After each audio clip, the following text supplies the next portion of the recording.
My heart is full. Not for this, for you. So thank you. Leroy, thanks. Leroy's a brother in arms. He's going to be retiring here in May. So thank you to you. And you watch Mike play later, he makes it look so easy. It is pretty amazing. Tammy, I call Tammy my emotional support Midwesterner. So if things get a little dicey at the DHA, I just ask her to say, oh, or don't you know, or talk about cheese curds or something like that. But we agree bountifully, so thank you. Big Bird, where'd you go? Thanks. Yeah. And Kelly, thank you for letting him come out in public. And, yeah. I'm down here. Yeah. But where did you get those glasses? I gotta know. These, $6 in the aisle. He's awesome. Mo and Wiley, thank you. Wherever you disappeared to. And Nate, thanks. Thank you for the 30 years and saying yes. And taking a chance on a senior airman. I did have a medical and a dental plan now, so pretty hot stuff. That was before you came to Alaska. I know I'm not the cowboy you probably wanted, but thanks. I have to put a disclaimer out there. I do all the components of the PT test. However, in the Air Force, you get to do the walk. So, if you are in the DC area next November and you have nothing else to do, come out to the track at bowling and you can watch this little chubby guy in a blue swishy suit do the walk around the track. It's so funny because the assessors, they're just waiting for you to run because they fail you. Because as soon as you break into a run, they're gonna yank you there. I also asked a disclaimer that this is not the uniform I got promoted in back in 2001 or whatever. It's gotten a little larger over the years. As Colonel Johnson said, you have a chance to look back, and it'll be 40 years that I've been associated with the military in some form of reserve or active duty. It was 40 years ago in March that I went to the MEP station in Minneapolis. And of all the memories, it's the MEP station that sticks out in my mind the most. And it's absurd, but the thing that shocked me the most was when we all had to strip down to our drawers. I grew up in a very conservative family, so tidy whities was all it was. And it looked like a bag of Lucky Charms and Tricks exploded on everybody. I saw underwear I had never seen before. I was just like, oh my God, what is this? And then, if that isn't bad enough, then they make you duck walk. But, you squat, you put your hands on your head, and you gotta walk and spin in your drawers. Then they make you spread your cheeks. I'm like, I'm not going to prison, I'm going to the It was like frightening. And then they pull out these doctors to do a physical on you, and they look like they just pulled out of World War I. And they got the shakes, and they're coming at you with an otoscope, sticking in your ear and in your mouth, and you're like, oh, frightening. The mess. That was my memory of the past 40 years. I've gotten past that, I guess.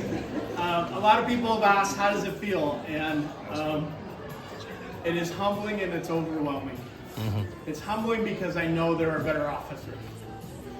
I just sat on an MLR board, and I'm reading these records of these majors and lieutenant colonels, and I go, wow, I should get this back. They should have it instead of me. So I'm humbled and I'm overwhelmed, as Colonel Johnson said, with the responsibility to not to be authoritative, but to care for people expands. My sister-in-law from Two Dot, Montana, texted me after the news came out and said, congratulations. And I said, yeah, I think I just outlived everybody else. I think there's only Pat Kennedy retired back in August. And I think Jimmy LeBee is the last one of kind of our year group. So kind of becoming a fossil. And then I ran into Porter at the gym one day, and he asked about it and just said, I don't understand this. And he just made the comment, he said, the Lord works in mysterious ways. That is. The Lord is my shepherd. And that's why I'm here. The words of Lamentations 3 say, but this I call to mind, and therefore I have hope, that the steadfast love of the Lord never ceases. His mercies never come to an end. They are new every morning, for great is your faithfulness. When I started to reflect on that, and I saw your invites and your RSVPs, and I was beginning to think about this 40-year journey, I started with my parents. And I want to thank my siblings for being here. They were the original character formation committee of my life. They are significantly older than I am. But they felt there were gaps in my formation that my parents were not stepping into. So they stepped into that. So I was hung on clotheslines. I was stuffed in barrels. I was called names. But probably the worst was they encouraged their friends when they were over at the house to pick me up by my ankles and hold me over the toilet and flush me. So, yeah, that was character formation, right? So, my character, although my older sister is much nicer. But it was our parents. Many of you know my mom had lupus, and to watch her struggle through that and my dad care for her, they were the most remarkable, unremarkable people you probably know. But they trusted God's faithfulness, and they lived that in front of us on a daily basis. And there was a couple things I want to point out because it would be remiss if I didn't. I was about 14 years old, and we just come up from church, and it was Sunday afternoon. And my mom, who'd had a stroke in her later years of her life, she stopped during lunch and she said, "You're a drone." I mean, not something you hear in parenting books if you call your teenage son a drone. And not the cool kind of drone. The bee, that really make other bees have to feed it, and that really only has one purpose, and we won't talk about that here, even though we're medics and things like that. But her point was, you're selfish. And that's always stuck in the back of my mind, even to this day. So I hope she's proud. Then my dad, so my mom passed away, my dad remarried, so he was the only one who had to sign the papers for me to enlist. And he was ready for me to enlist at 17. Hadn't even graduated high school.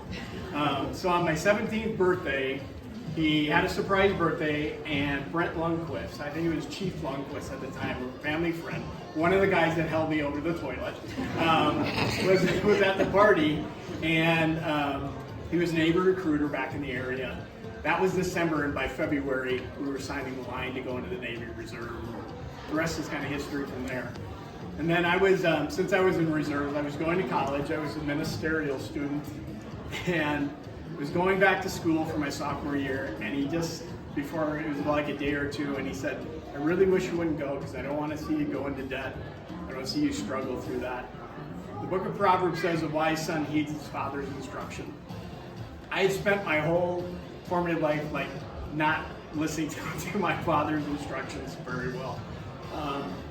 But I took by faith what he said, and ended up in the Air Force, signed out of the Navy Reserve, and here we are. And then one last story, because it's all these little moments. It was never a big thing, where heard a voice from heaven or some waters parted. And it's not, it was Master Sergeant J.C. Willett. None of you know him, and he would not be the kind of NCO that would work in our military today. He was that old crusty, seen everything, done everything, probably had every disease known to mankind from all his deployments. But he was my boss at Travis, and I was in A1C, and there was a dining out, and he said, "Conroe, you're going." I was like, "I don't want to go." He's like, "You're going." mandatory fund, you're going. So I went, and the guest speaker there was John Levitow. And for those of you who aren't Air Force, John Levitow was an airman who won the Medal of Honor. He threw a flare out of a B-52, saved the crew, saved the airframe. A very humble man, and when he was giving a speech, you know, all these people are trying to hobnob with him, you know, his Medal of Honor, you know, they want their picture. And he said, I want to talk to the enlisted people, and I was just an airman. He said, go get your degree. He said, the government has asked something of you, ask something of them, and go get your degree. And he said, the second thing he said was, you do remarkable things every day. You just don't get written up for it. And for, you know, a lab tech, playing with stool or urine or sputums, that's not a very remarkable thing to think about. When you think about what you're doing and what it's providing the doctors and treating that patient, absolutely remarkable. But it gave me a little jump in my step that what I was doing was worthwhile, even as an airman. And it was those two pivotal events, or three, that kind of put me on that trajectory. I can't say I planned this. If you would have told me that, I would have said you were crazy. We almost got out of the military because we got orders to Los Angeles, and then we found out we were pregnant with Morgan. So Morgan, this is all your fault that I'm still in. Take that to your anxious self. But things like that happened along the way, and then I got forced to be a wing exec, and I didn't ask for it.